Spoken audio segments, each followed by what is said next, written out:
ಮೊದಲನೇದಾಗಿ ಶಿಗ್ಗಾಂವ್ ಸವಣೂರು ಜನರ ಒಂದು ತೀರ್ಪೇನಿದೆ ಅದನ್ನು ನಾವು ತೆರೆಬಾಗಿ ಒಪ್ಕೊಳ್ತೀನಿ. ಅವರ ತೀರ್ಪನ್ನು ನಾನು ಗೌರವಿಸ್ತೇನೆ, ಸ್ವೀಕಾರ ಮಾಡ್ತೀನಿ.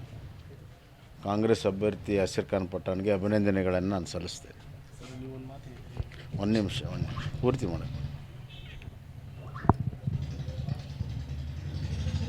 ಅಲ್ಲಿಯ ಜನಸ್ಪಂದನೆ ನೋಡಿದಾಗ ನಮಗೆ ಗೆಲ್ಲುವಂಥ ವಿಶ್ವಾಸ ಇತ್ತು. ಆದರೆ ವಿಪರೀತವಾಗಿರುವಂಥ ಹಣದ ಹೊಳೆಯನ್ನು 2 ದಿವಸ ಹರಿಸಿ ಇವತ್ತು ಗೆಲುವನ್ನು ಸಾಧಿಸ್ಕೊಂಡಿದ್ದಾರೆ. ಅದೇನೇ ಆಗಲಿ, ಈಗ ಸರ್ಕಾರದ ಅವ್ರದ್ದೇ ಇದೆ. ಆಡಳಿತ ಪಕ್ಷದ ಶಾಸಕರು ಜನ ಆಯ್ಕೆ ಮಾಡಿದ್ದಾರೆ. ಶಿಗ್ಗಾಂವ್ ಸವಣೂರು ಕ್ಷೇತ್ರ ಸಾಕಷ್ಟು ಅಭಿವೃದ್ಧಿಯನ್ನು ಮಾಡಿದ್ದೀವಿ. ಆ ಅಭಿವೃದ್ಧಿಯ ಒಂದು ಪರ್ವ ಮುಂದುವರಿಲಿ ಅಂತ ನಾನು ಹಾರೈಕೆ ಮಾಡ್ತೀನಿ. ಮತ್ತು ಶಿಗ್ಗಾಂವ್ ಸವಣೂರು ತಾಲೂಕಿನ ಜನರಿಗೆ ಒಳ್ಳೆಯದಾಗಲಿ ಅಂತ ನಾನು ಬಯಸ್ತೇನೆ.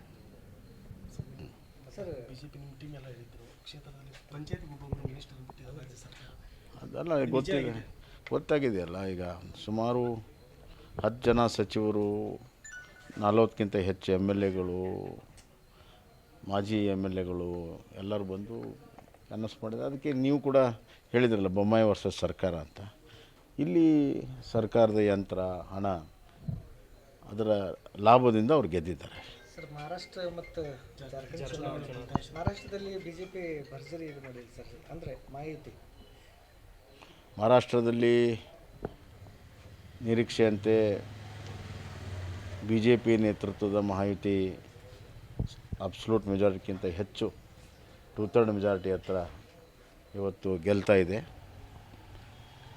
ನಮ್ಮ ಪ್ರಧಾನಮಂತ್ರಿಗಳ ನರೇಂದ್ರ ಮೋದಿ ಅವರ ನೇತೃತ್ವ ಮತ್ತು ಮಹಾರಾಷ್ಟ್ರದಲ್ಲಿ 3 ಪಕ್ಷಗಳಲ್ಲಿರುವಂಥ ಒಕ್ಕಟ್ಟು, ಪ್ರತಿಯೊಬ್ಬರು ತಮ್ಮ ಓಟುಗಳನ್ನು ಟ್ರಾನ್ಸ್ಫರ್ ಮಾಡೋ ಮುಖಾಂತರ ಏನೋ ಒಂದು ಅವ್ರ ನಡುವೆ ಸಹಕಾರ ಇತ್ತು. ಆ ಸಹಕಾರದಿಂದ ಮತ್ತು ಕಳೆದ 3 ವರ್ಷದ ಸರ್ಕಾರದ ಪರ್ಫಾರ್ಮೆನ್ಸ್ ಆಧಾರದ ಮೇಲೆ ಇವತ್ತು ಮಹಾರಾಷ್ಟ್ರದಲ್ಲಿ ಭಾಳ ದೊಡ್ಡ ಪ್ರಮಾಣದ ಜಯ ಇವತ್ತು ಸಿಕ್ಕಿದೆ.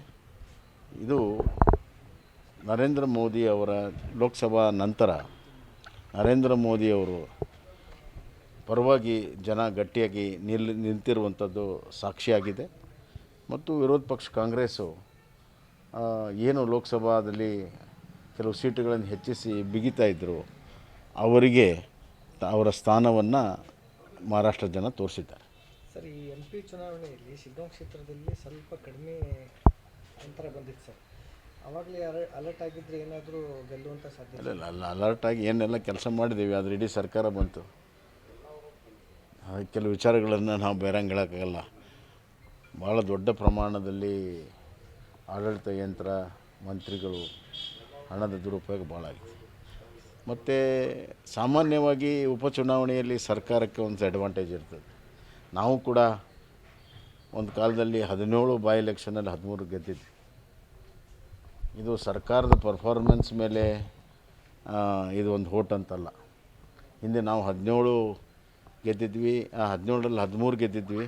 ತದನಂತರ ನಾವು ಸರ್ಕಾರ ಕಳ್ಕೊಂಡಿದ್ದೇವೆ. ಹೀಗಾಗಿ ಕಾಂಗ್ರೆಸ್ ಪಕ್ಷ ತಮ್ಮ 1.5 ವರ್ಷ ಆಡಳಿತಕ್ಕೆ ಸರ್ಟಿಫಿಕೇಟ್ ಅಂತ ತಿಳ್ಕೊಳ್ಳೋ ಅವಶ್ಯಕತೆ ಇಲ್ಲ.